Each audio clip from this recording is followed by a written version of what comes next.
दोस्तों, आज आपको सुनाने जा रहे पछतावा। इस कहानी को जरूर सुने। राजवीर मंदिर में बैठा कुछ सोच रहा था, तभी एक व्यक्ति आता है। उसके हुलिये को देख कर कह सकते हो कि वह एक मुस्लिम है। वह मंदिर में आकर पूजा करता है और उसे देख एक ही सवाल दिमाग पर दस्तक देता है, एक मुस्लिम मंदिर में कैसे आया। वह एक सवाल राजवीर को उसकी सोच से बाहर निकालता है। वह शख्स की तरफ देखता ही है कि वह शख्स उस अनपूछे सवाल को भाप लेता है और वही मंदिर की डेली पर राजवीर के पास बैठ जाता है और खुद ही कहता है कि मेरा नाम अशरफ है, मैं मुस्लिम समाज से हूँ, रोजाना मंदिर में आकर पूजा करता हूँ। राजवीर सुनकर आश्चर्य से पूछता है, यह अनोखा है, क्या इसके पीछे कोई कारण है? अशरफ तो मुस्कुराते हुए जवाब देता है, बरखुदार, हर एक बड़े काम या बदलाव के पीछे वजह जरूरी होती है। यहाँ भी हमारी बीवी हिंदू थी, उन्होंने हमारे धर्म को दिल से अपनाया। यही एक उम्मीद उनकी आंखों में हमारे लिए भी थी, पर हम जाकर भी अनजान बने रहे, क्योंकि हमारी शान के खिलाफ जो था वे जीवन भर हमारे खातिर अपने भगवान से दूर रही और एक दिन वे हमसे दूर अपने भगवान के पास चली गई। उन्होंने हमें एक खत लिखा था, जो उसके इंतकाल के बाद हमें मिला। उसमें लिखा था उन्हें अपने ईश्वर से बहुत प्रेम था। वे हमेशा छिप कर यहाँ मंदिर में आ जाया करती थी। हमें बुरा न लगे इसलिए वे कभी बोल नहीं पाई, पर धोखा नहीं देना चाहती थी इसलिए खत लिख दिया। उन्होंने हमारे प्यार के खातिर, हमारे अभिमान के खातिर अपनी इच्छा कभी जाहिर न की, पर मरते मरते वे हमें सच कह गई।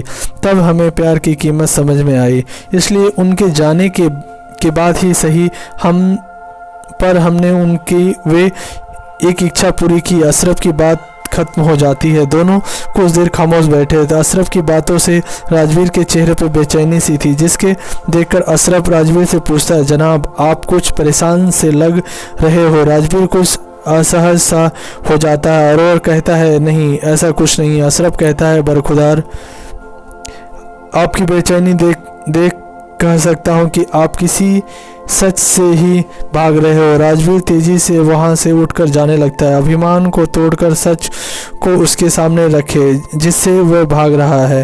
पर वही राजवीर चाहता है कि अशरफ उससे आगे से सवाल करे, पर राजवीर कुछ नहीं बोल पाता। 2-3 दिन तक यही चलता रहता। आखिरकार एक दिन राजवीर खामोशी तोड़ कर बोलता है, असल में मेरी नौकरी में थोड़ी दिक्कत है, बस इसीलिए परेशान हूँ। अशरफ जोर जोर से हंसने लगता है, बरखुदार, इतने दिन बाद अपनी खामोशी तोड़ी भी तो झूठ बोलने के लिए। मियाँ, हमारे बाल धूप में सफ़ेद नहीं हुए हैं।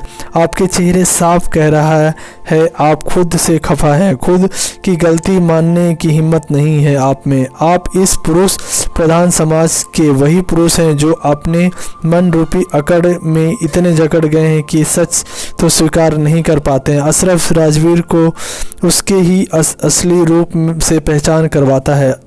राजवीर के दिल पर एक बोझ है जिसे वे खुद से भी खुलकर नहीं कह पाता, और आज वे अपने जीवन के उस एक पहलू को अशरफ के सामने रखता है। वह कहता है कि मैं एक मॉडल लड़की से शादी करना चाहता था, पर मेरे माता पिता ने मेरी शादी गांव की एक लड़की शिखा से करवा दी।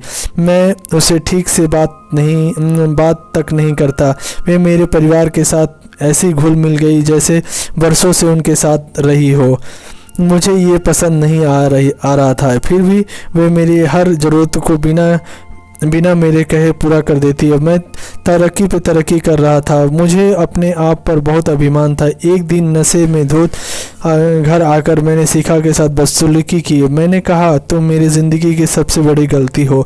शर्म आती है मुझे जब तुम्हें अपनी पत्नी कहना पड़ता है। मैं बोलता ही गया। शिखा के लिए यह सब नया नहीं था, पर मेरे माता पिता के लिए यह एक कड़वे घूंट के समान था। बिना मुझसे बात किए वे शिखा को अपने साथ ले गए और मैंने ऐसे भी बिहेव किया जैसे मुझे काले पानी की सजा से मुक्ति मिल गई। जाते वक्त शिखा ने मेरी मेज पर एक डायरी रखी थी जिसे मेरी सारी ज़रूरतों की लिस्ट थी।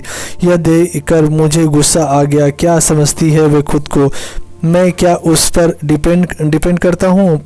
फिर मैंने सोचा मैं क्यों चिढ़ रहा हूँ, वे तो थी ही गवार, अब चली गई, मैं आज़ाद हूँ। ऐसा सोच मैं ऑफिस चला गया। ऑफिस में लंच ब्रेक में जैसे ही मैंने टिफ़िन खोला, मैंने उसमें महक को मिस किया, जो रोज़ाना मेरे थके चेहरे को पर मुस्कान बिखेर देती थी। एक पल के लिए मुझे एक अजीब सी कमी महसूस हुई, पर उस वक्त मुझे अपनी आज़ादी का गुमान था। समय गुजर रहा था और मैं अपनी हर एक ज़रूरत के लिए डायरी पर डिपेंड करता था। कमी का कुछ एहसास तो था, पर मेरे ईगो मेरे सामने आ जाता और मैं फिर अपनी अकड़ में जीने लगता। मैं परेशान जब हो गया जब मेरी वर्किंग परफॉर्मेंस बिगड़ रहे थे। हमेशा अपनी प्रोग्रेस के लिए खुद को सारा क्रेडिट देता था। मैं ये मानना ही नहीं चाहता था कि मेरी प्रोग्रेस में शिखा का भी पूरा हाथ है। उसी के कारण मैं अपने जीवन में कई छोटी बड़ी परेशानियों से, जिम्मेदारियों से बहुत दूर था और केवल अपने काम पर फोकस करता था।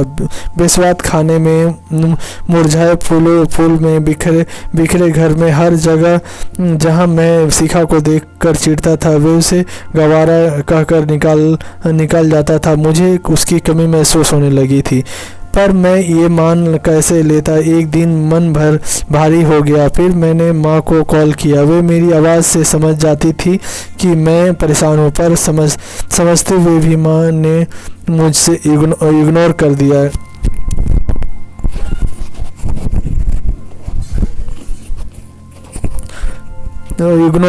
कहा कि शिखा ने दूसरी शादी का फैसला कर लिया है।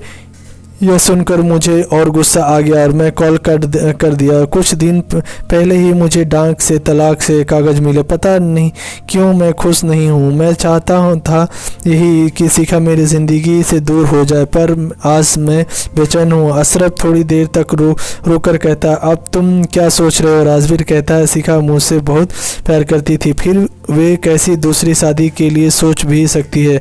अशरफ कहता है, वाह मियाँ, क्या अभी भी वे आपसे पूछेगी कि आगे बढ़ूं या नहीं? आज जब आपको उसकी अहमियत पता चल गई, तब भी उससे सच कहने में से झिझक रहे हो।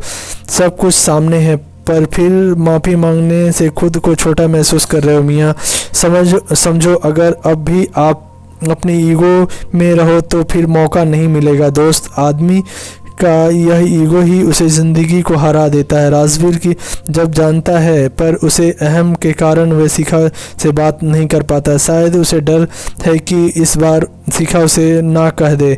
अशरफ राजवीर को झकझोर कर कहता है, जब मैं अशरफ होकर मरी हुई बीबी के खातिर मंदिर जा सकता हूँ, तो क्या तुम एक सच स्वीकार नहीं कर सकते हो? राजवीर को अशरफ की बात दिल पर लग जाती। वे कॉल तो नहीं, पर शिखा को एक मैसेज करता है।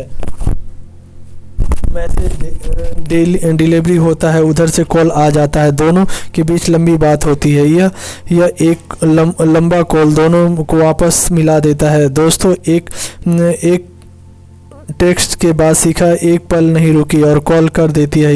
यह एक औरत का दिल है जो जिसे प्यार करती है, उसे कभी नहीं झुकाती, और वह एक आदमी हर उस औरत को झुकाता है जो उसे प्यार करती है।